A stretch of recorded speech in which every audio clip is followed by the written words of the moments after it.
Happy Thursday, it's April 2nd, and today we are going to learn about quantum numbers. Sounds scary, but it's not. But it is important that you practice a lot. So, quantum numbers and letters. These numbers that we're going to see if you look at your packet are N, L, M sub L, and M sub S. And these numbers and letters are going to tell us where electrons exactly live in an atom. So up until this point, we were saying electrons live outside the nucleus in different energy shells. And that is your first quantum letter and number values. So let's start with N. Okay, this is our main energy shell outside the nucleus.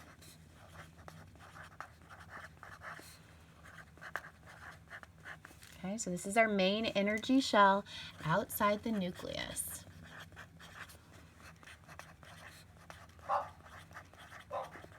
Where electrons can live. Okay, and we've already drawn ourselves a picture before. So the shell that's closest to the nucleus, where electrons are tightly bound because of that electrostatic attraction between the positive nucleus and the negative electrons, that was level 1. So L can be found by 1, 2, 3, N can be found by 1, 2, 3, etc. Okay, and these consecutive numbers. So again, N, when N is 1, this is closest to the nucleus.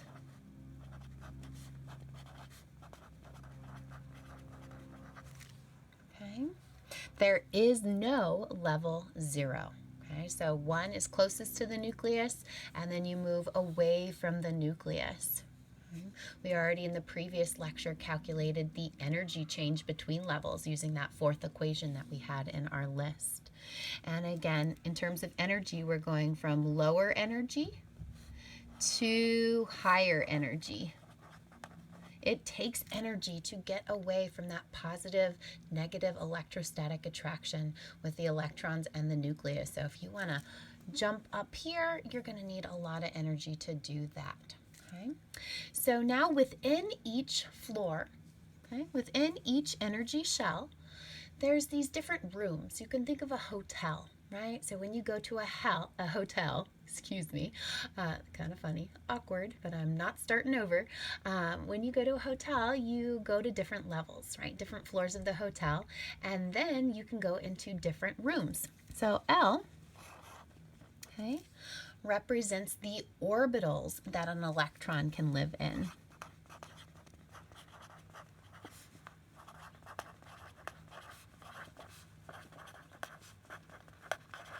Okay. So these are the orbitals where electrons can live. Now, orbitals are just a region of electron density. You don't want to think of something orbiting. Okay, so L is a region of electron density where an electron can live, and we're going to learn the different numbers and their associated shapes. Okay, so again, you can think of these orbitals. These are like the rooms of a hotel.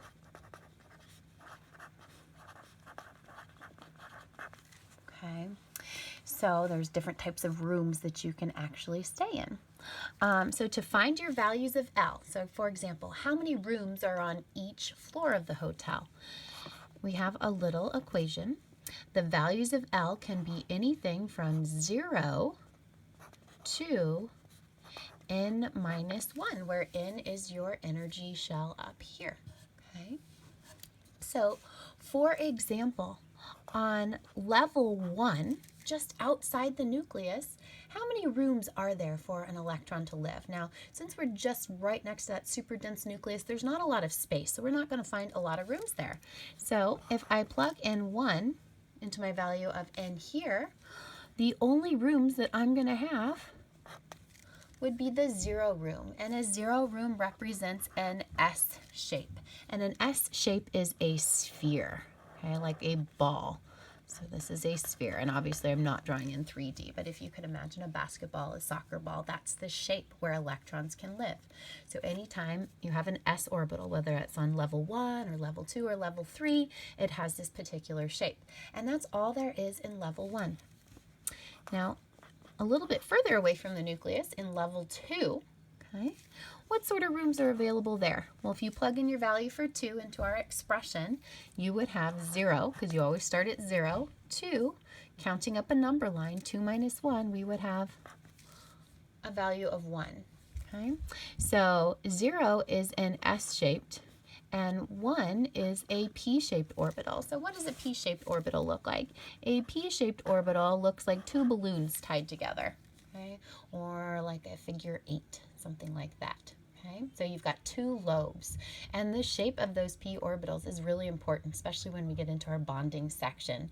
Some p orbitals, actually one in specifically, can do good overlap and make a nice bond between 2 atoms, and the other types of p orbitals we're going to see can't quite get close to each other to share electrons, and they are responsible for something called pi bonding, which we see in double and triple bonds, but we will get there eventually, so don't worry. Okay, further away from the nucleus, in level 3, we've got some more options, 0, 1, and 2. If you're looking in your text, you can see pretty 3D images of this. So we have an S-shaped orbital, a P-shaped orbital, and 2 is a D-shaped orbital. So a D-shaped orbital looks kind of like 2 P's together, or like a flower for most of them. So I'd love for you to check out those 3D images online. That would be fantastic. Okay, and then let's do one more level, and we can talk about the patterns, and you could keep going. N could be infinite. So L here would be 0, 1, 2, and 3. So we've got an S, a P, a D, and an F-shaped orbital. And then I'm going to say etc. because you could keep going on and on. So I want you to notice some patterns. In level 1, there's 1 type of orbital. In level 2, there are 2 types of orbitals. In level 3, there are 3 types of orbitals. In level 4, there are 4 types of orbitals. So in level 5, how many would there be? Hope you're thinking 5. If I said in level 200, how many orbitals would there be? There would be 200. So we have all these patterns that eventually we're going to map out onto our periodic table. So right now we have our main energy shell and then our orbitals, which are the rooms on each level.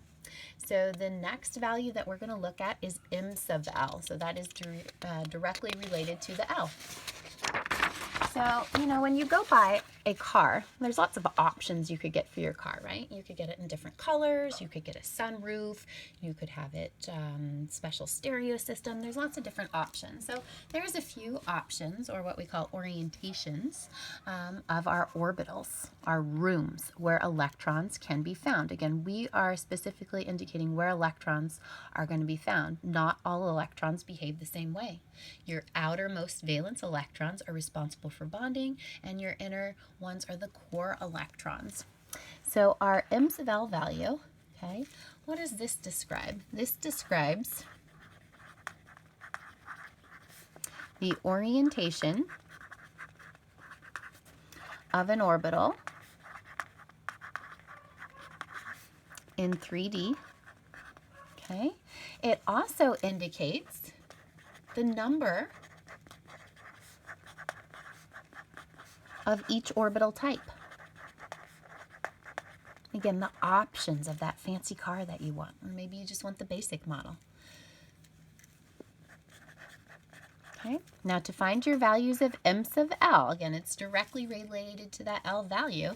You have 0, actually, sorry, cancel that. You've got negative L, walking up a number line, to positive L.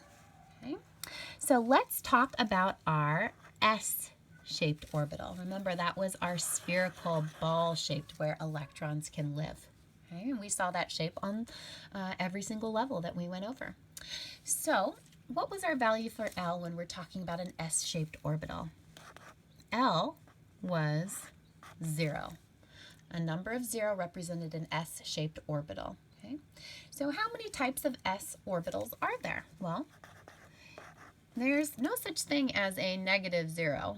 and a positive 0. 0 is just 0. So the only values for m sub L when I plug 0 into this expression is simply 0. Okay, so now in a fancy computer program, that 0 is representing a certain orientation. Now a ball, right, a sphere, is occupying every direction at all times if we're looking at a graph, right? There's our sphere shape. So in our x, y, and z axes. Okay.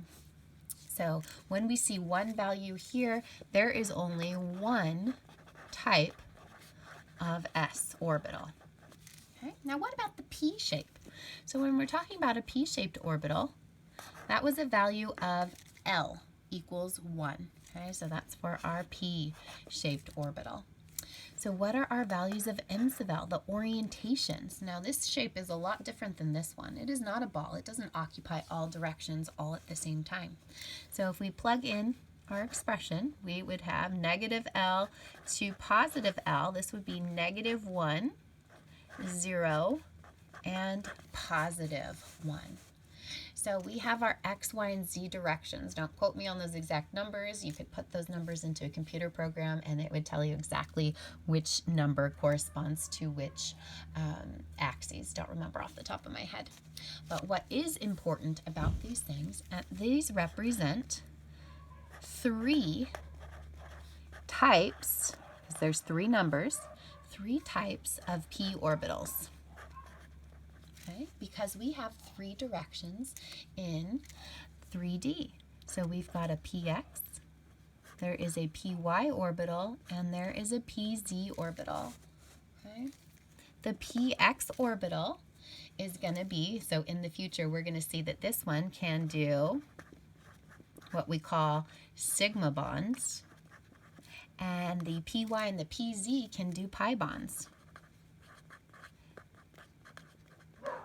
Okay. Now again, this little bit of information right here, we're going to see a lot more once we start drawing structures and bonds and things like that, but just to kind of foreshadow where we're going with that.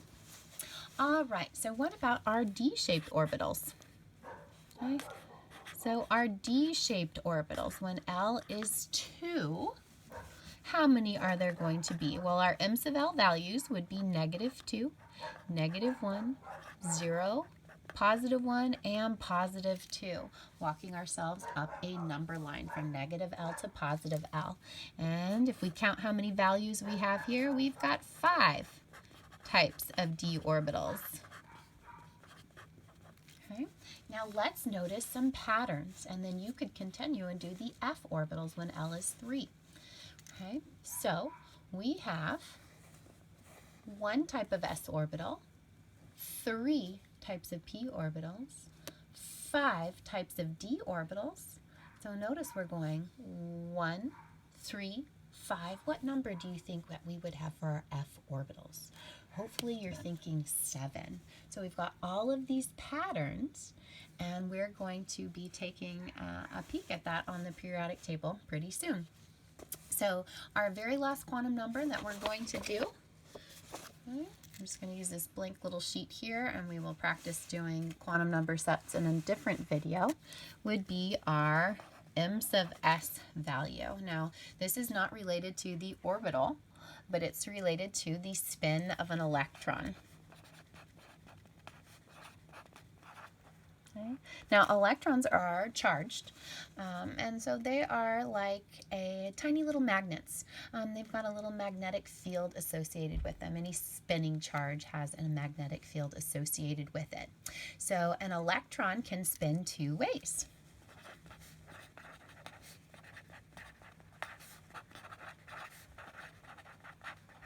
Okay, so we kind of designate that with arrows. So we could say they could spin up, okay, or they could spin down. Now our m sub s values for that are only 2 values, a positive 1/2 and a negative 1/2. Those are the only 2 numbers for electrons. Okay? And something important about our electrons is that electrons can be paired, but they need to have opposite spins. So opposite spins attract. Okay, like spins repel.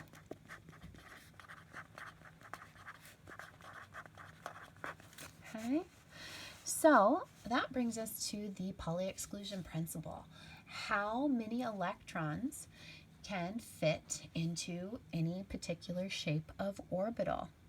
Okay, so the Pauli exclusion principle. Okay, so any orbital shape can hold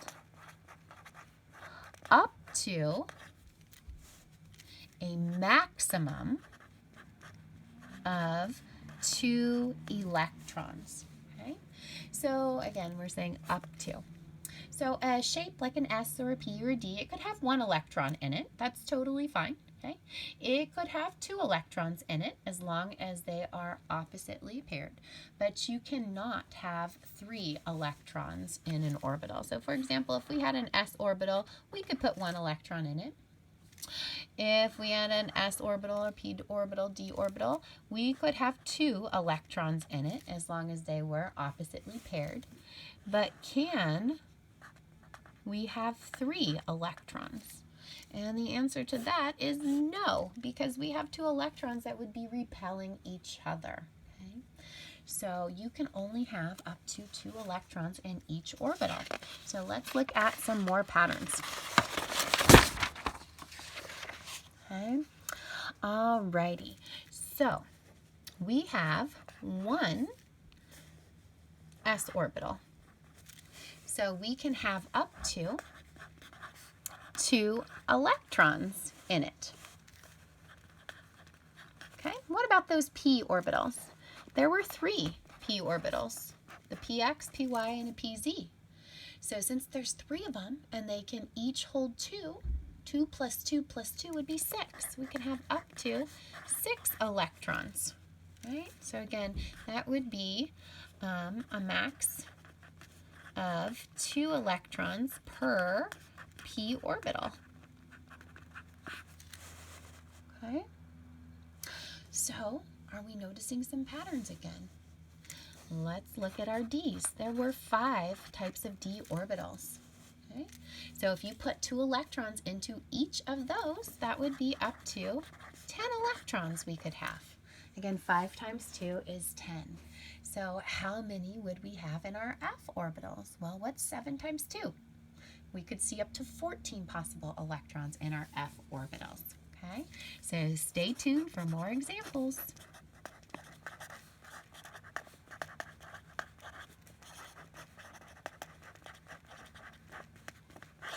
Talk to you soon, guys. Bye.